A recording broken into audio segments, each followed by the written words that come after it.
Thank you very much for the invitation and for the opportunity to follow up what my colleagues mentioned just before me. That is the importance that we are all experiencing on having a robust system of infrastructures when you have that has been proven extremely important in a situation of crisis. As has been mentioned, the countries that today have, let's say, diversification of rules of supply are in a situation which is enormously better than those who had a predominantly dependence on one source of supply, or in any case, let's say, not sufficiently diversified. This what means that in Greece, thanks to, let's say, quite significant investment done in the past, I'm thinking about the expansion of Revitus in 2018, the connection with the TAP completed in 2020, is nowadays in a situation which is extremely much better than would have been just a couple of years ago.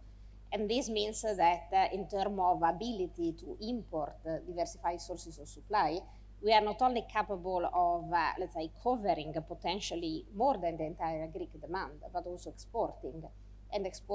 progressively more and more volumes. Just to give some numbers, currently we have a firm capacity for export that is quite limited, 2.3 billion cubic meters per year, which is in any case something if you think that Bulgaria consumes 3.5 billion cubic meters per year. So already today,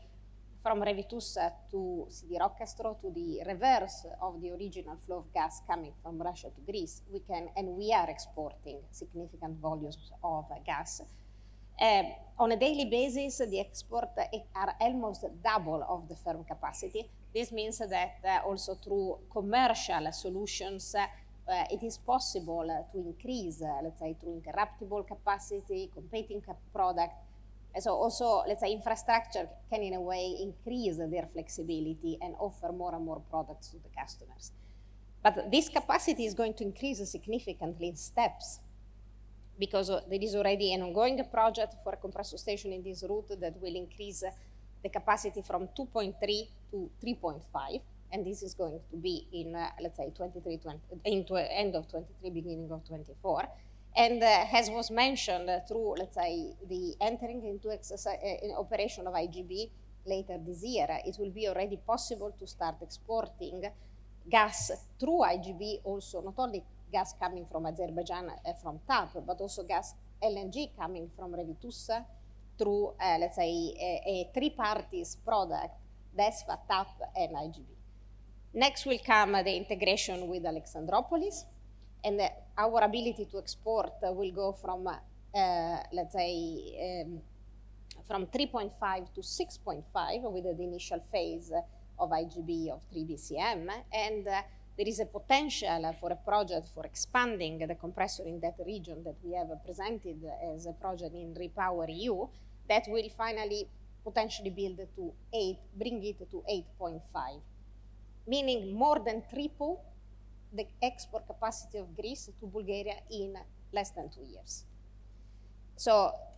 this is really a significant contribution that Greece can make and will make to the diversification of a supply of a broader region.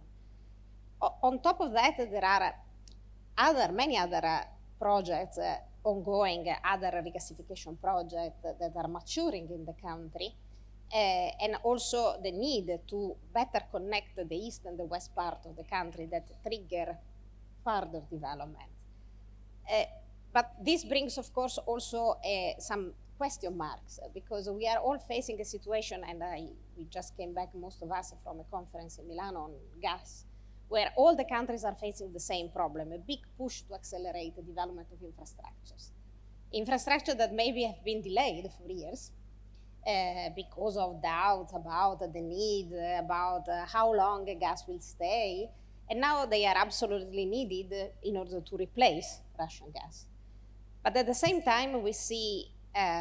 coal coming in, and we see the plan of the European Union to keep reducing gas. So we are in a dichotomy between the need to invest and invest a lot and be fast, and a lot of clouds about what will be on these infrastructures in the future.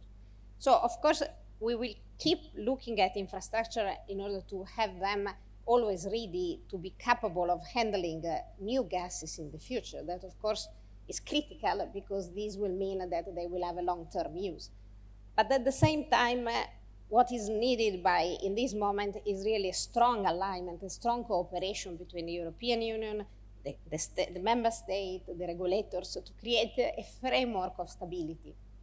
Because otherwise, let's say, when it comes to international investors, also for the upstream, but investors that are, and banks, financial institutions that need to put their money in new infrastructures, the question about stranded asset,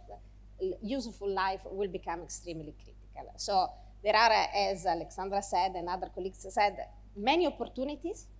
We can really capture important opportunities,